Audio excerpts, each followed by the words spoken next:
Look who's back, everyone! It's Deep Dive Zone, a Sonic review series for fans of all shapes and sizes. I'm your host, Evan, joined as always by my comrades Lorne and Bruce, and today we are on day 19, I think, of Sonic X. Been here a while, Jesus. but we are Holy continuing shit. our space voyage. Thanks for swearing a couple seconds into the video, Bruce. I'm sure that won't get me monetization issues. You can bleep it. I don't monetize these videos anyway. You can still bleep it anyway. This is... I can't, though, because that would bleep out my own... This is all on one audio track. That's true. We're starting today with episode 58 of Sonic X, which is called The Girl's Jungle Trap!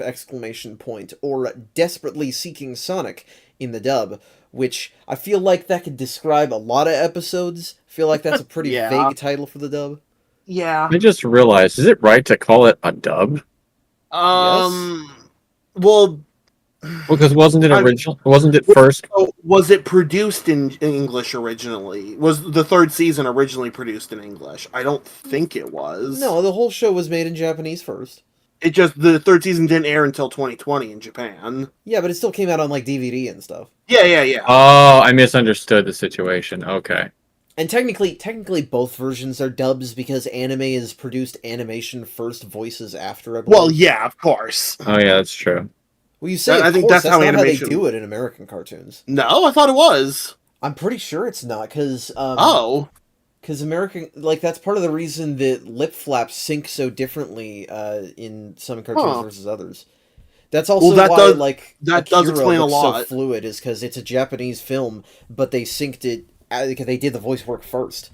Interesting. Yeah, because I've noticed that about Japanese dubs. They tend to, or not English dubs of anime. The dubbing's always feels a little off because they have to time things to the lip flaps that are already there. Yeah, but that's in Japanese as well, is what I'm saying. Yeah, I guess that's true. Yeah. That's interesting. It's funny because sometimes Japanese people will see American cartoons or, you know, various Western regions and say, man, you guys waste a lot of frames on lip syncing. Anyway. That's actually really interesting, huh? In this episode, Team Sonic intercepts two Metarex fleeing a jungle-covered world with the planet egg, but they lose track of Sonic in the process.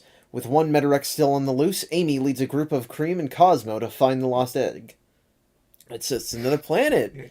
It's a jungle world. We're really going through just all of the generic, like, sci-fi the level world. themes. Pretty much. Okay, we got Water World, which is also Desert World, and then Ice Right. World, and now Jungle World. We gotta get the Fire Planet in there somewhere. I'm expecting the Fire Planet at some point. We'll get Spooky Planet later this episode. Maybe some windy mountains. I don't know. Anyway, Metarex making off with the planet egg right now. I guess good coincidence. Yeah, no kidding. So yeah, they fight the Metarex coming off this in space. They fire the Sonic driver because, lest he forget, Sonic can just breathe in space. Yeah. And it's lucky that he can also survive traveling through the atmosphere. That's also a good point. Yeah, although there's a lot of precedent for that at this point. Fair enough. One Metarex is destroyed, but the other falls down to the planet with the egg. And Sonic. Yeah, they acknowledge finally that they have actually no ability to get Sonic back if they just fire him in space. Well, Chris has a line here. I was like, yeah, there's a system on to catch I just Sonic haven't when we designed it can, yet. But we didn't finish it yet because I just made it up right now. Yeah, there's a system. I just haven't designed it yet. Yeah, and Good job, hilariously, guys. Sonic hits Eggman on the way down and just happens to steal his emerald. The Metarex that they knock down, though, is this, like, weak little monkey man. Yeah, he's like a baboon, and he's just kind of pathetic. He does. He is quite a contrast to the other Metarex, which are all, like, serious, and this one's, like, self-conscious and kind of silly. Yeah, it's an interesting one. He doesn't know how to beat the heroes, and so he just runs off in a panic when he sees the typhoon. It's like, I'll trap them or something. Okay, well, to be fair, it is a massive starship. Yeah, I know, but, like, all that they have is the cannon. That's the only thing that's beaten a Metarex so far. It's true. Yeah, but some Metarex are weak, and this one seems pretty weak. Yeah. Fair enough. But yeah, a lot of personality on Monkey Rex here, which is strange. Yeah, But hey, Cosmo finally getting to talk to some plants. yeah, some living plants. The forest is scared and dying because it has no planet egg, which we kind of surmised already. Yeah, we're getting to the point where the show's repeating itself already again. To some extent, yeah. But she and Cream are gonna follow Amy, who is running off in a huff because Knuckles insults her. I guess. Kinda. He was rude. I don't Sure. know. I guess, yeah. Which leaves Chris alone to work on the cannon without any help, because this group can't coordinate apparently. I can't Yeah. believe not even Cream was considered enough to say that they were leaving. they just Good point. they just Yeah, go. they just go. Whatever. But Cosmo is she's very driven to save this planet, and we get a little bit of a flashback here showing how hers was devastated by the Metarex, except it's the same flashback we got several episodes ago, so again feels like we're spinning our wheels. Woo. It's okay. Look, there's the planet egg, and the Monkey Rex trapped it, so we're stuck in a cage. Oh boy, it's gonna be one of these episodes. No, it's okay. It's okay. It's made out of sticks, so we can just break it. I mean, yeah, but Yeah, this is not the most high stakes conflict. I don't know if you could tell. yeah. But, speaking of our repeating ourselves, he runs away and just leaves the planet egg again, and it's another trap, and they fall for it again. Oh boy. This Metarex isn't very bright, but luckily, neither are the characters. Yeah, neither are the main characters. I'm rooting for Monkey Rex here. At this point, he deserves the planet egg. These idiots don't. However, he didn't consider the power of Sonic Advance 2. I am so glad that, yes, they got to show off the absolute terror that is cheese again. Cream throws cheese at him, and he instantly falls over. At points in this episode, it's really feeling like they want us to kind of feel bad for this guy. It does kind of seem like that, actually. But, like, why should we? Yeah, it's weird because, like, if they were going the route of, like, Amy is, like, bullying him almost. Sure. But it's like he acts pathetic even when he's got the upper hand. It's very strange. Well, I also, why should I feel bad for a Metarex in the first place? And it also doesn't gel well with, like, because Cosmo's whole thing is extreme humility. She's like, I kind of suck sometimes. Because she's just, like, clumsy or whatever. Her design is cute, so that makes her better than Chris, though. But, Jesus. No, there's more reasons that. But anyway, Monkey Rex, like, smacks her with, like, a ball of roots, so she throws some tomatoes at him, and then Amy hammers him. Yeah. It doesn't feel like a whole lot's actually happening. Because it's the truth. A lot isn't. Yeah. It is a very basic episode. And then they run into another trap, but Cream flies them out and does the Sonic Heroes Thunder Shoot. Yeah. So it's like, it really does feel like we've been kind of wasting time on our road trip here. But, oh right, Sonic's in this episode. Yeah, we can't A little. forget about him. Yeah, a little. Yeah. He meets up with Tails and Knuckles, but they get caught in some Eggman tentacles, some Eggman claws even. So, what is this robot? It's really weird looking. It's a little octopus and, like, also bug-esque. Yeah, it's like a octo-bee. Yeah, I could go for that. It's better than generic humanoid big robot. Oh, sure, yeah. I'll Yeah, take weird-looking amalgamation over Gundam. This at least looks like something Eggman could build. And hey, it has an Eggman logo on it. That doesn't happen very much in this show, ironically. Yeah. How the heck did he catch up with Sonic? Because Sonic was, like, running around the entire planet in circles at this point. How did he catch up? Sonic just happened to run into him? I guess. But it doesn't matter, because Monkey Rex chases the girls into this same clearing at the exact same time, and all four of them bounce off of Eggman's head. Maybe the planet's just, like, only as big as a football field. It could just be a small planetoid. That's entirely possible. Really small, yeah. Definitely, you could use this as a good out-of-context quote from Eggman saying, "I'm not a Right. trampoline. Nobody goes hopping on my head and gets away with it." Good shit. Good shit, good shit. Yeah, so everyone is caught by the robot right now, including the Metarex, and Cosmo, like, squeezes the planet egg until some roots tie up the machine. To me, this seems like either one of two things. She just, as you said, just squeezed it hard enough that it got angry, or she has some ability to use the planet eggs, which I'm guessing is not true. It's like, I don't even know if that's the only explanation, because you could also say it's like, well, if you squeeze it hard enough, you'll leak some energy out, which causes stuff to grow fast, because that's the effect this egg has on this world. That's probably not the explanation. It remains to be seen. Sure. What's important is that Sonic grabs the Chaos Emerald, and Chris delivers to him the SA2 Grindshoes. He does. Heck yeah. Hell yeah. It's them. He does it, and we get some, like, kind of slick animation as he grinds on the roots to blow up the robot. If you haven't noticed, the really cool scenes in this show tend to have better animation. Yeah. Which is well, the rest of the shows get the yeah, I know. The rest of the show gets to put up with, like, 2003 Flash era animation. It's not that. It's not. This is an early Digipage show, so Dragon Ball Kai level animation. Yeah, okay. The redrawn scenes in that show look bad. That's because they were done in Flash. That doesn't mean they have to. That doesn't mean they have to look bad, but yeah. Anyway, yeah. So good to see these shoes show up outside the games. One time. Yeah, at least they show up. Yeah. So yeah, Sonic beats the robot. The planet egg returns to the planet core. The vines let everyone free. Not sure about that one. Are they sentient? I guess if Cosmo can communicate with them. I'm guessing, well, I mean, that's going into whether or not plants themselves are alive or not. Yeah. They are technically, but... Monkey Rex apologizes for causing them so much trouble. What the fuck? Like he tries to steal the Chaos Emerald, but he seems to be sincere.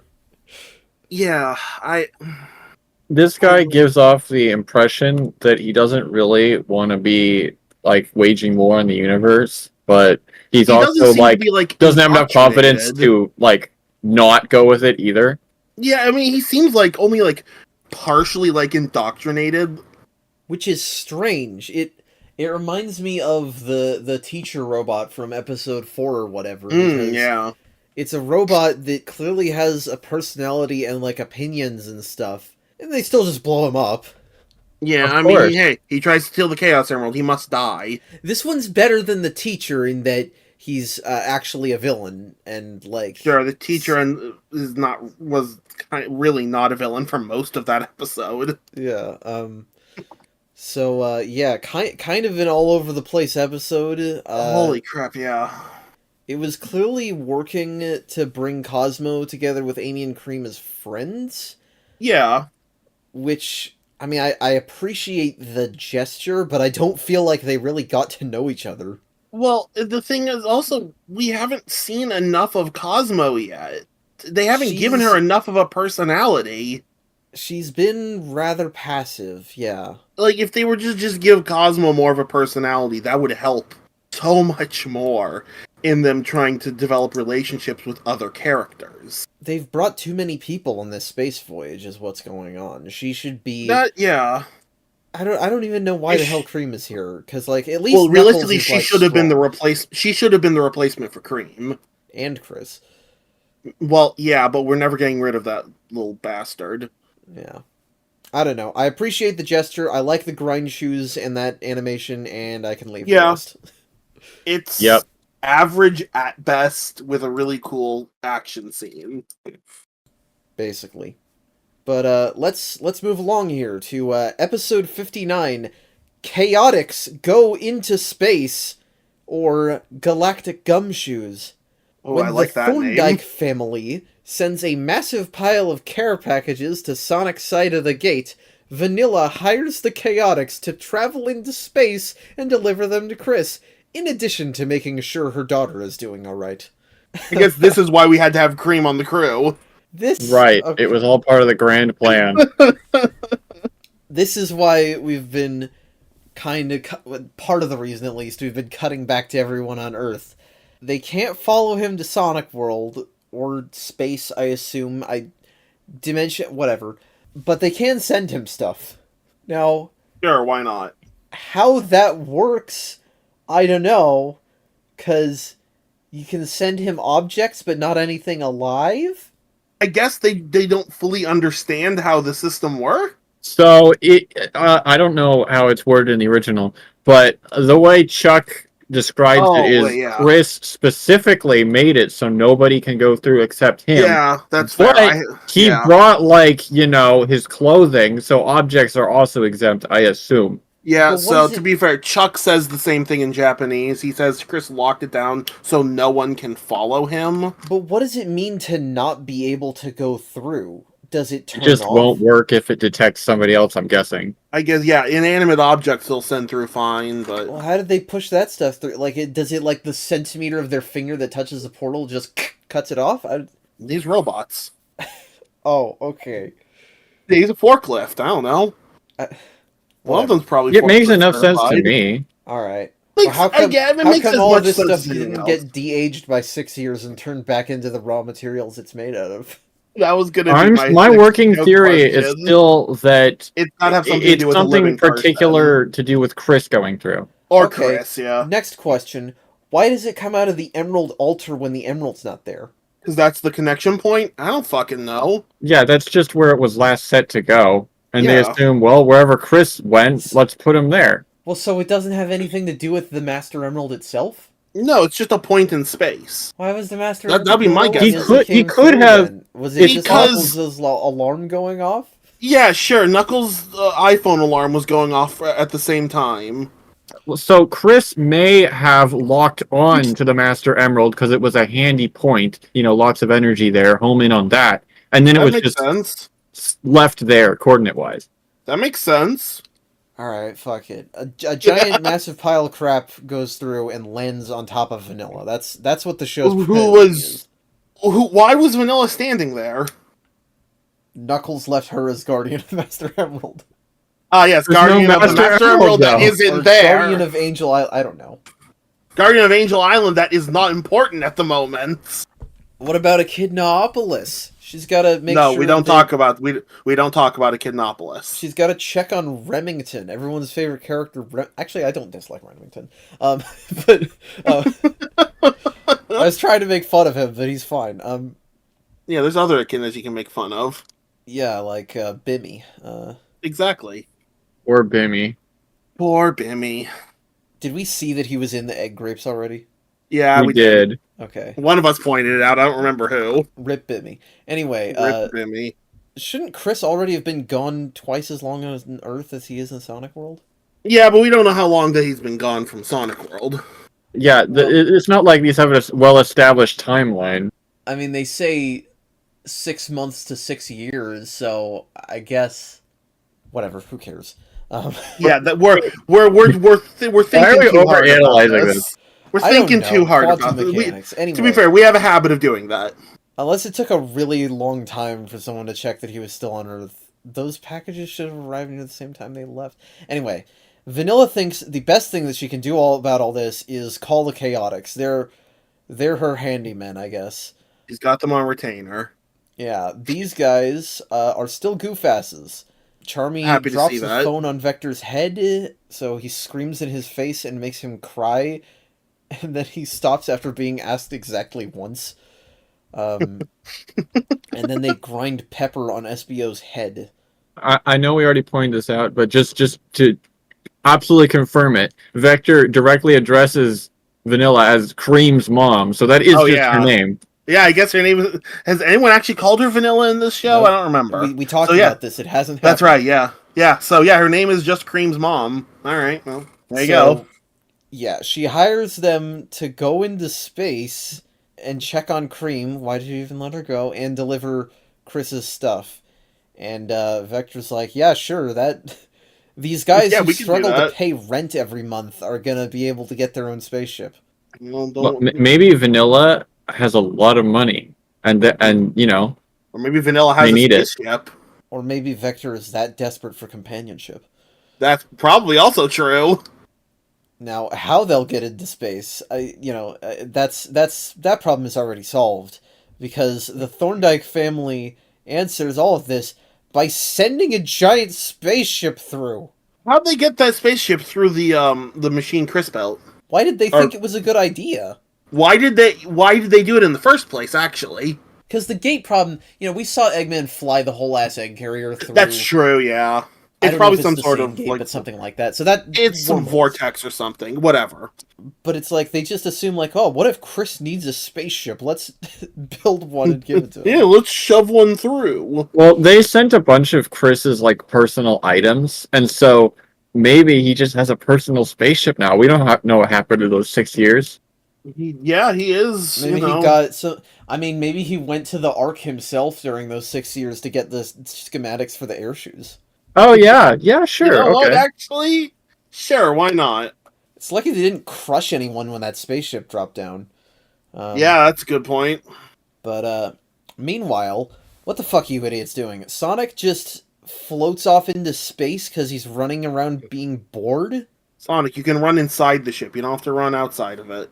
I am so glad. I'm also annoyed, but I'm also glad that Sonic finally gets punished for being a buffoon and running around the outside of a moving ship. You'd think this would have happened a bunch of times with the tornado models already, honestly. Yeah. He gets too antsy while they're flying somewhere. But Amy sends Knuckles out to get him with a jetpack and a rope. And it does not tell the rest of the crew, I might add. Yeah, this is one of many stupid decisions that will be made this episode. Yeah, this episode might be another example of an idiot plot. Well, this is a certified wacky farce episode, though. So it is definitely a wacky farce. I can accept it in a wacky episode, but it's still stupid. It is still dumb, don't worry.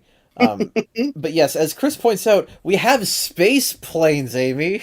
That's a good point. But then Chris decides one stupid move deserves another and does not bother to then go after them after they learn that they have space planes and that they're out in space. They're just like, well, whatever. No, we've got more important things to focus on, like this red rip-off Futurama ship. It does look like a Futurama ship. I mean, Futurama is hardly the forefront of mechanical designs, but no, but I can see where you're coming from. Actually, I say that I should rewatch it. It's been a really long time, but it's the Chaotix chip, which has they put their entire house on it.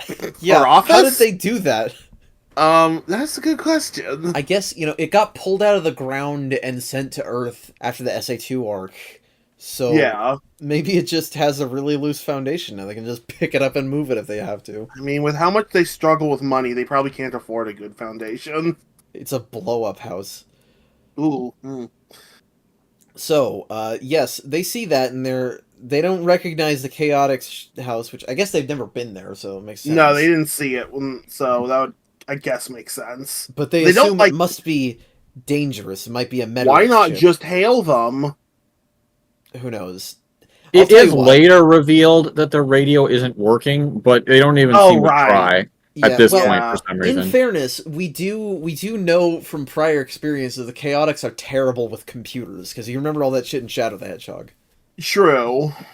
But yes, so Vector boards the Typhoon and immediately gets the shit beaten out of him. Being with the fucking lead pipe. Yeah. Then SBO tries next, but he gets covered in paint while invisible, which... Couldn't you just, go not invisible in front of someone and say, hey?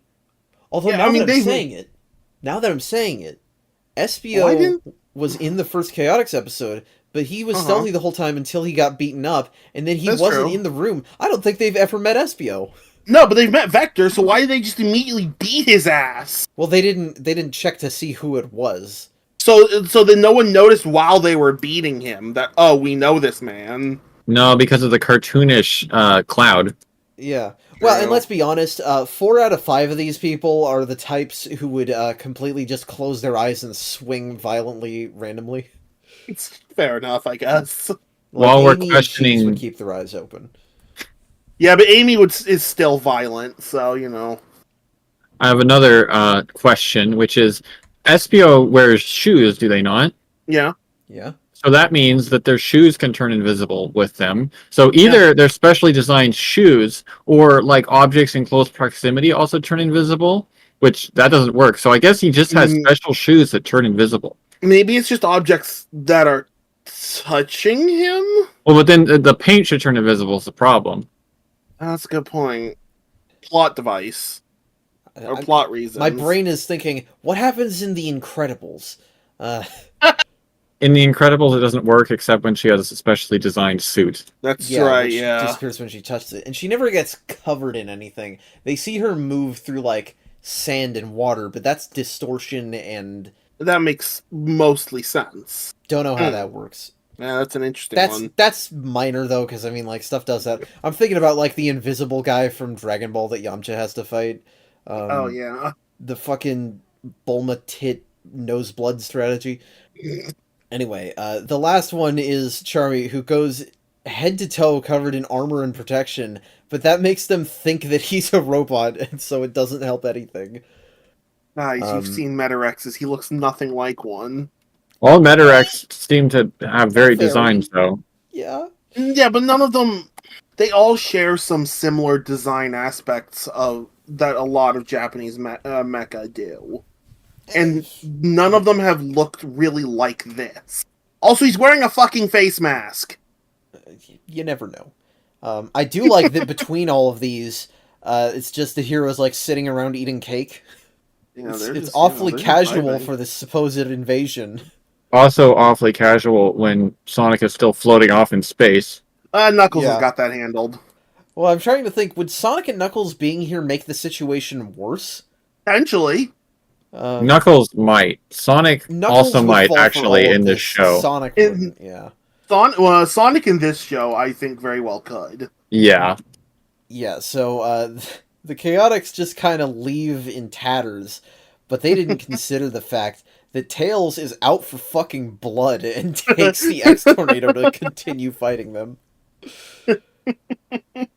But somehow now is... The ship has been docked with Theros this whole time, but somehow now is when Tails recognizes the Chaotix office on top of the ship. Oh my god. But it doesn't make a difference because the Chaotix are stupid, so they just run away. It's not stupid. Okay. At this point, they could very well believe that, like, you know, everyone's been mind controlled or something. Or that they're just not going to make any progress, I suppose. Yeah. So instead, yeah, they're not stupid. But instead, Chris uses the Typhoon to just grab the ship, and we get some awkward apologies. So they're like, "Yeah, we got a bunch of shit for you. Sorry for trying to be, you know, the heroic delivery boys. I hope they got paid well for this. Also, this isn't really the domain of detectives, but whatever." I think less detectives and more, please give us money. Yeah. Unfortunately, down bad MILF hunter that he is, Vector convinces himself that what Vanilla actually wants is for them to steal Cream and take her home. Oh boy. I mean, he has half of the right idea, which is that Cream has no reason to be there. Yeah. Yeah, but Vanilla just wanted to know Cream was fucking alive. Well, and it's hilarious because Vanilla did give them that job halfway through the show, but we're 2/3 of the way through now, and it's a different job. Yeah. Cream is 6 months older. She can handle herself now. That's not true. But, yeah, kidnap the bunny. I have to go above and beyond to impress this woman. I'm gonna be honest, this is not the impression that I've ever gotten from any of the Chaotix, I guess, except Charmy in the games.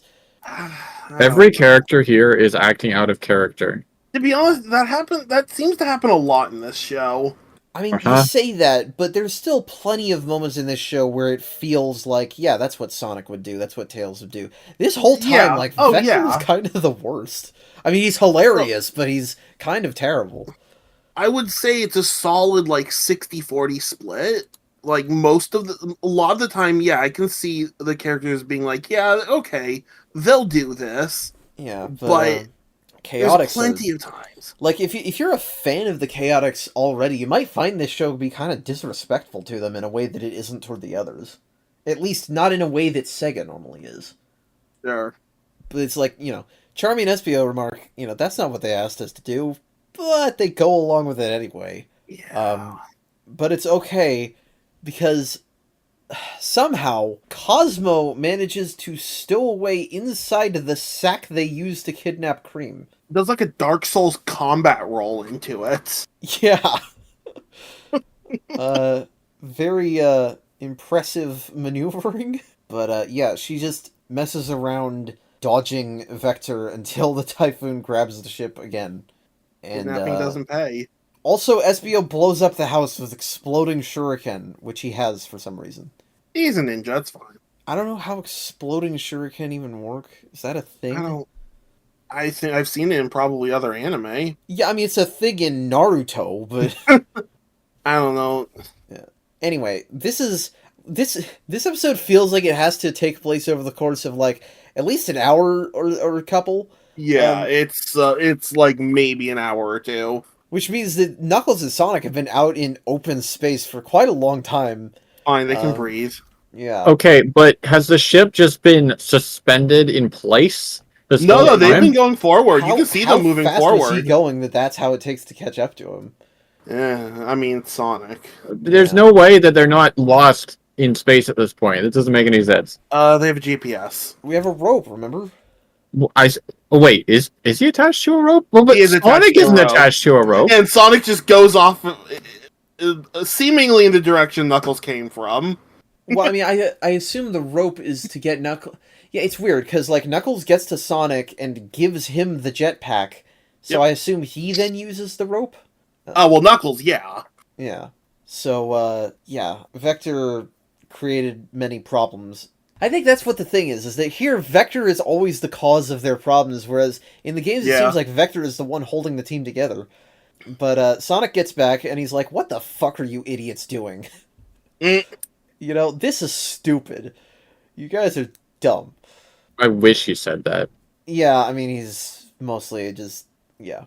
But he bickers with Vector a bit, and then Cosmo is like, stop fighting, I'm intervening in this fight. You're not considering Cream's feelings about all this, which is weird, because it's like, Sonic is on the side of don't kidnap Cream, and Vector is on the side of I should, and I feel like if Cream didn't want to stay, you wouldn't have to kidnap her. That's true. He didn't take the time, even after kidnapping her, to confirm whether or not she wanted to go home. Yeah. I guess he's so delusional. Well, it's like we already knew she wanted to stay. Like, there's no Cream gets homesick scene in this like there is on Earth, so... No, because she's decided she no longer needs her mother. She can be removed. Instead, we get Chris being like, no, you don't understand. Families can stay connected over long distances. That's so, Chris. Because mine sent me a bunch of stuff. Because apparently, showering me with gifts is now the correct course of action. Oh no, that's... Well, a lot can change in 6 years, you see. We've reversed course. They haven't learned a damn thing. No, it's his fault that they were limited to that, so maybe that makes it different. Also, did they send him a bunch of children's clothes, or did they send him adult clothes? That's a good question. They wouldn't know that he's been reverted to a child, so I bet not. So, a lot of the stuff they probably sent him is completely useless. And it's just another handy excuse to never have to draw him in a different set of clothes. And they don't. So, there you go. That one just popped into my head. Like, So, yeah, we certainly was an episode. Finish this conflict, not this episode, but this conflict, with the true. hilarious and dated moment where they fax Vanilla a photo of Cream. That's not dated for Japan. Japan still uses fax machines pretty often. Okay, and you know what? I don't know. Okay, if you say so. And I mean, 2003, so it seems like in Sonic's world, you can fax very, very long distances, and that would be pretty useful if you could fax technology. Yeah, that's some incredible technology in real time. Also, that's like faster than light faxing. Yeah, I'm thinking about like Dragon Ball when they faxed the photo of Cell's time machine to a plane. I forgot about that. Well, it's funny because then in the Boo arc you have Videl being like, "Hey, I'll use this handy dandy newfangled cell phone." The 90s were incredible. Yeah. But yes, so this ended up being as ridiculous and mean-spirited kind of as the first Chaotix episode, but a little more annoying since both the heroes and the Chaotix have to be a lot more irrational to have the conflict happen.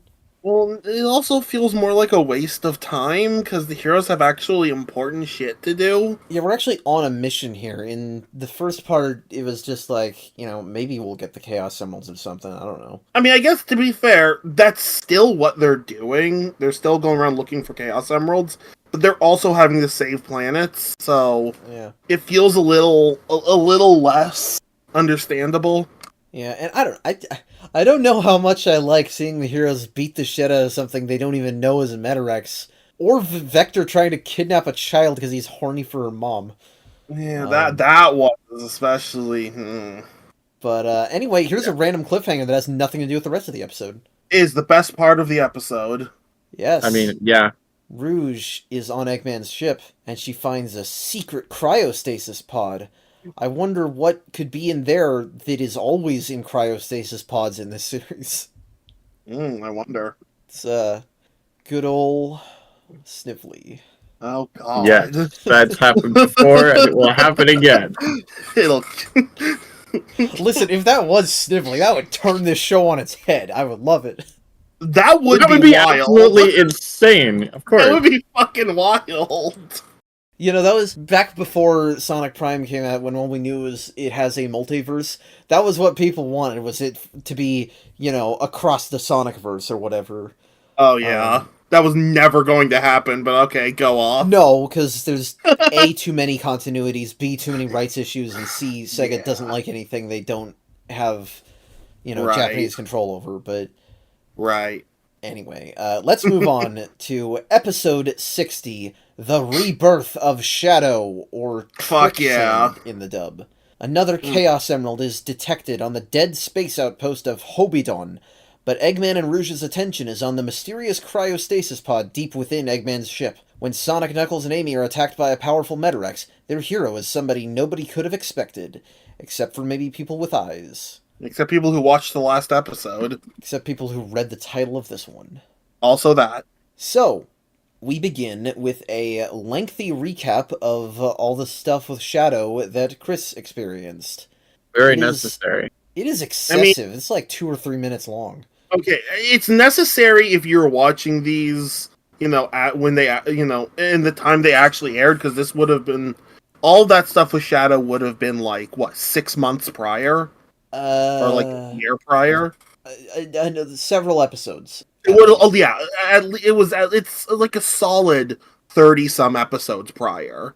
Maybe a little less or more, whatever. It makes more sense there when you're not binging it, at least. Exactly. For us, it doesn't make a lot of sense, but it's still lazier than simply writing it into the plot. For instance, Rouge discovers Shadow, and Eggman and Rouge talk about where they've seen Shadow before. Yeah, well, I mean, it's... I guess. I mean, they frame it in this case to be a dream, having about Shadow, which, I guess... how convenient. Yeah, I don't know, maybe Shadow's psychic. He also still hung on to that one limiter ring that Sonic gave him.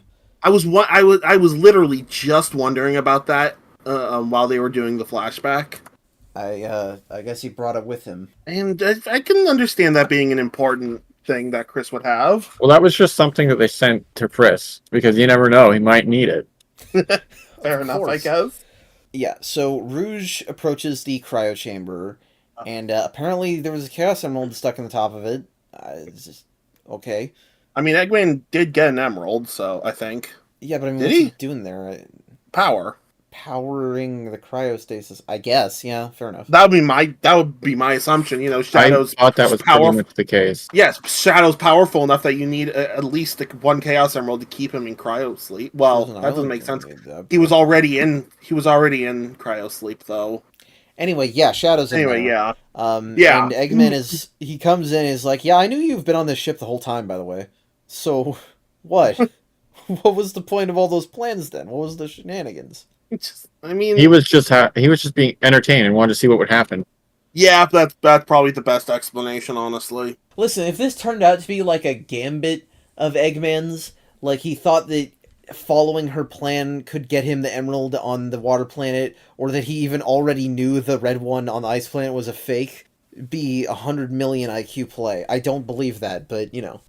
It is obvious that he's up to something sneaky, though, because Shadow is here. He not only kept Shadow, which, okay, that makes sense, but he brought Shadow with him into space. Dude is plotting something. Yeah, it seems like it at least. If he needs a Chaos Emerald to power a cryosleep chamber, then I would say even that it was just too dangerous to leave him on Earth, because then he would get out and you don't know what he would do. Well, he also does say to Rouge, you will find out what plans I have for Shadow sometime.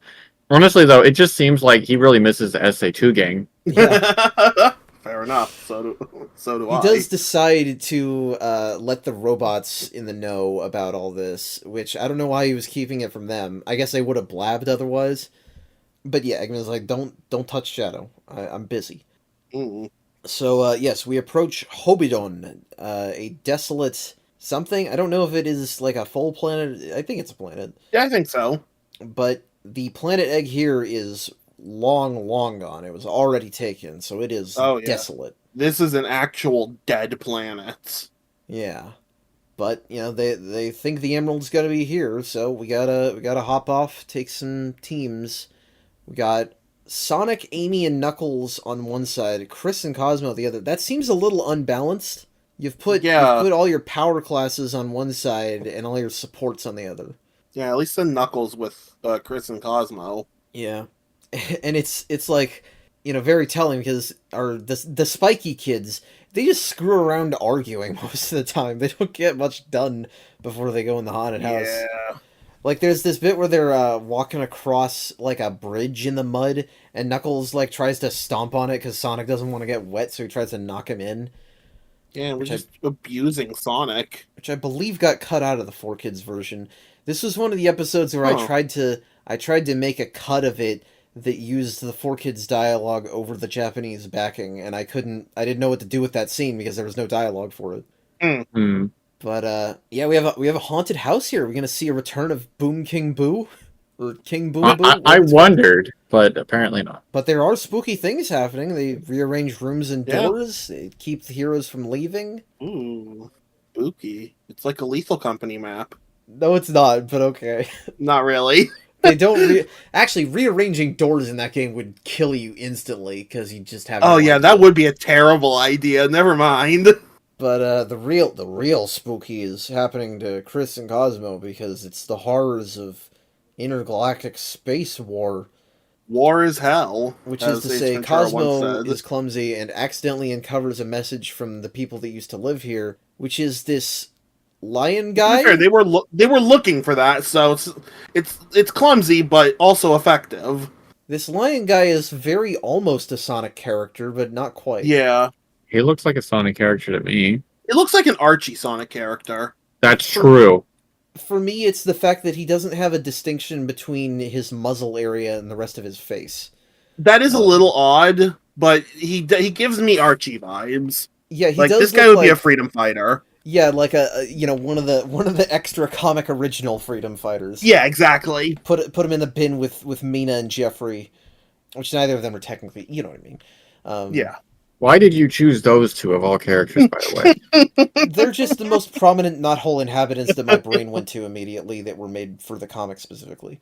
Of all choices.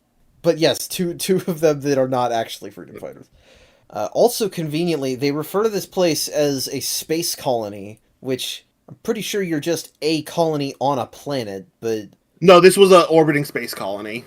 Oh, is that what it was? It fell. Okay. No, it was attacked by the Metarex.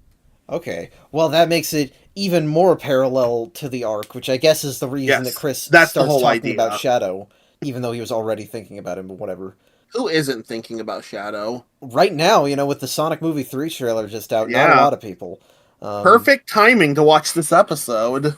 Well, I mean, it's, this is going up a week after. Doesn't matter.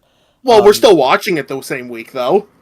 In any case, yeah, Chris talks about how cool Shadow was a little bit, but the house has come alive and is melting into sand. What? Sand. It's a very weird ability for what I think is a Metarex. It is a Metarex. Sonic just jumps in and out with Knuckles and Amy. I don't know why it bothered with the illusions if it can just make sand tentacles. But, yeah, I don't know. This isn't really... Metarex here isn't really much of a machine so much as a pile of sentient goo. Maybe it's, gray goo nanites, but I don't know. I assumed immediately that it was nanomachines. Nanomachines, son. Well, I don't think the episode contradicts that, so let's say that's what it is. Makes sense. I mean, it's still robots. Yeah, but, it forms walls to block, and laser arrows, and more hallucinations. Sonic and Knuckles try their double spin dash thing, and it doesn't work. This Metarex is so insanely overpowered compared to even the strongest ones that we've seen so far. Yeah. It really takes some really powerful character to defeat this. Gee, I wonder. Well, Eggman's strategy is to stay out of this. I'll grab the emerald when the fight's over. I'll wait for them all to be dead, and then I'll get them. Okay, he actually asks Rouge to help him, and he says, I'll let you have the emeralds when I'm done. What does that mean? Done with what? After he gets to build Eggman Universe, then she can have the emeralds. After I conquer the universe, you can have the gems. I mean, at that point, he doesn't really need them. That's very Sonic Heroes coded. Once I conquer the world, I will pay you. But yeah, nothing is really working against this Metarex, but we have a new move we can try, which is called the Ring Road. Lightspeed dash adjacent, I guess. Kind of. I don't know if these are rings or just like energy beam rings. Yeah, I don't know. Either way, it requires Sonic to wear these chunky rocket shoes and fly through this energy ring tunnel to hit the Metarex core, and it doesn't work. Nope. For once, the new special move doesn't actually immediately kill. My gosh, we're doomed. Oh no, the show's learning. Oh, hey, it's Shadow time. Fucking finally. It's really weird because I say that, but Chris flies in to rescue Sonic, but he gets caught up in the hail of laser arrows. And then the tornado's just gone? No. In fact, the Chaos Emerald in Chris's plane reacts with the one in the Metarex core, which for some reason makes Shadow's pod explode? That's what's going on. Okay. I guess we're just that wasn't very obvious. Where the emeralds resonate with each other and that can like overcharge, but Shadow's pretty far away. I mean, I don't see why not. It close enough aligns with the logic of the show, which is pretty illogical, but yes. Maybe the chaos energy makes Shadow wake up and he destroys the pod, and maybe that's what's going on? Yeah. That would make more sense, because he is the kind of guy who just blasts through whatever he's in. Yeah. As seen in the aforementioned trailer. But, yes. yeah, don't know about that one. The Metarex, meanwhile, dies? What happens? Yep, insta-killed, as all fights in this show go. Oh, yeah. I guess. Something bounces off Chris's plane and into the core. I guess that's Shadow, but why did he come from the sky? Because he chaos controlled in. You gotta chaos control in like above the planet so you can shoot down. It's more cool that way. I guess so. I guess it really just looked like the Metarex shot at Chris and it was reflected back at him, but whatever. I mean, my immediate assumption was it was a Chaos Spear. It might be. That might be it, yeah. To me, that's what makes the most sense. No, I think you could be right. But, yeah, the battle is over. Everyone sees Shadow on top of that building, grabbing the emerald, and, the music cuts out and it sounds like the friggin' Undertale scary music in the bad route. That, like, UFO whirring noise. But, he chaos controls back to Eggman and Rouge, and then falls over, because I'm not sure why. Well, if he was really injured before and then put in stasis, he'd still possibly be injured now. Yeah, it's the adrenaline of the fight. You know what? I'm looking at the screenshots of him. He doesn't have his limiters on. Mm-hmm. Oh, that's also important. That's true, he doesn't. Chris has one of them. I wonder what happened to the other one. Good question. But, yeah, that's that episode. And, is that the best episode of the 3? It is, but it's still not great. It's not amazing, but I don't know. It has Shadow in it, so that's pretty cool. It had pretty much the only thing going for it. I'm always up for a spooky episode. Yeah, I don't know. This show doesn't really do spooky episodes very well. No, but it did give us another level theme, so we can check that one off the bingo card. Well, you know what? Sonic doesn't do spooky levels as much as, forests and jungles and water. So that's true. That's fine. So yeah, they were episodes. Was this week better or worse than last week? We didn't have the travesty of that Knuckles dumbass episode. Oh god, yeah. We did have the Chaotix shenanigans, but I'm more permissive of that, even though it is still very stupid. The Chaotix shenanigans were at least still somewhat entertaining, even if they were just a bunch of literal idiots. Last week was the first time we were actually going to space proper, wasn't it? That was the first time we had full space. Yeah, so it was interesting for that because it was sort of a new setting change. Sure. So I'm partial to it for that reason. It's kind of just dull or bad, these episodes. Yeah, because like the Monkey Jungle episode was not that fun, and I think you need a good character angle to make episodic stuff work is the thing. Yeah, and it does feel like, at least especially with our new character, Cosmo, we're just not getting enough of that. Yeah.